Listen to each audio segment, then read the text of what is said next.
So did you play with these as a kid? Well, I did. But my most recent experience with Legos is of stepping on them in the dark when my own kids would leave them in the hallway. Now, the Legos my boys had when they were younger were a lot different than mine. Mine were, well, they were these, these primary colored blocks, but just a few shapes and sizes. Now, my son's Legos, well, now they were usually from sets designed to accompany a big movie franchise like Harry Potter or Star Wars. And, they would patiently build that Hogwarts castle or the Millennium Falcon. They would build it once, then they disassembled them, and then they really just toss all the parts into a big old tote. And then we had a second tote and a third tote. But they would use the pieces from different sets to really kind of form their own creations, often very imaginative.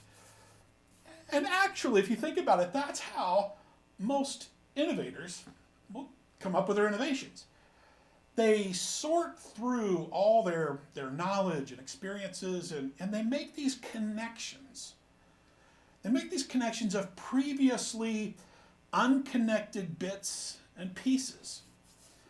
There's a Hungarian biochemist, Albert Szent Vigyorgy, right? He described this kind of discovery as occurring when we see what everyone else has seen and we think what nobody else has thought. We see what everyone else is seeing, but we think what nobody else has thought.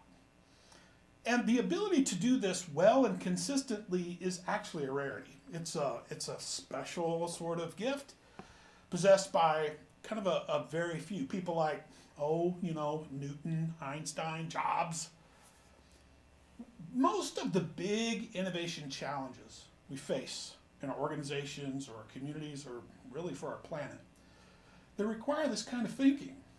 But with so few of our species possessing these seemingly superpowers, well, what are we to do? Well, we hope our algorithms will save us, right? Machine learning and AI, well, they're gonna point the way. Data science will help, sure. But there's something else. There's something else holding us back.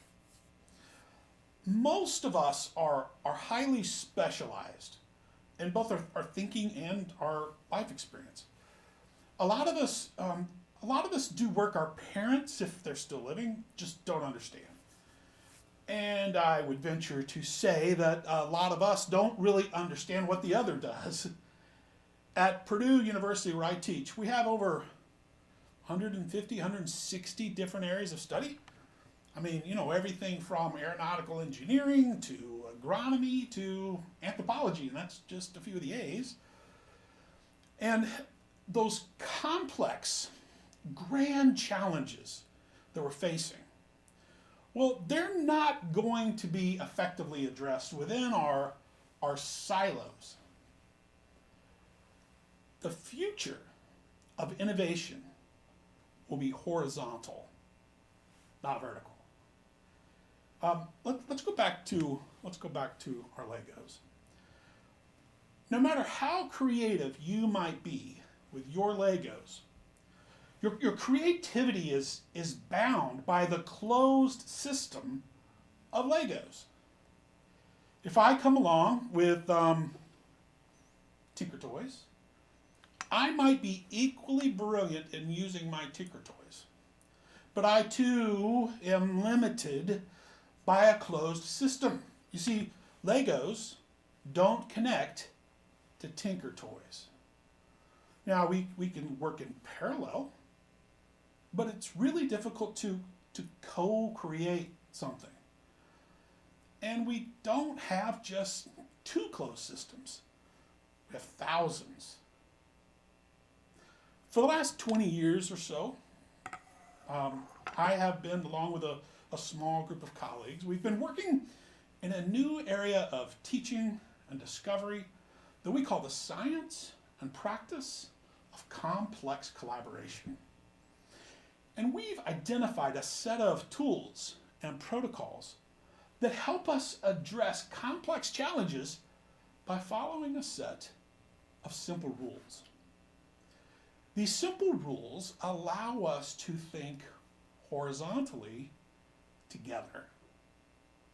Now, we've tested and we've refined these tools in a wide array of settings, from NASA life sciences to the issues of opioid addiction in rural communities.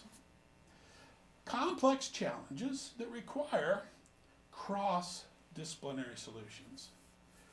Now, your Legos, my Tinker Toys, someone else's Lincoln Logs, they can all go in the same tote, and then they can be linked, leveraged, and aligned, enabling us to innovate in ways never before possible. These echo chambers of vertical silos have never been more evident. We are divided by much more than our specializations. Yet the need to innovate horizontally across those boundaries of discipline, of organizations, of ideology, of politics, it's never been greater. So the future of innovation will be horizontal. Hey, why don't we set up a play date and get started? Oh, and let's make sure we all bring our toys.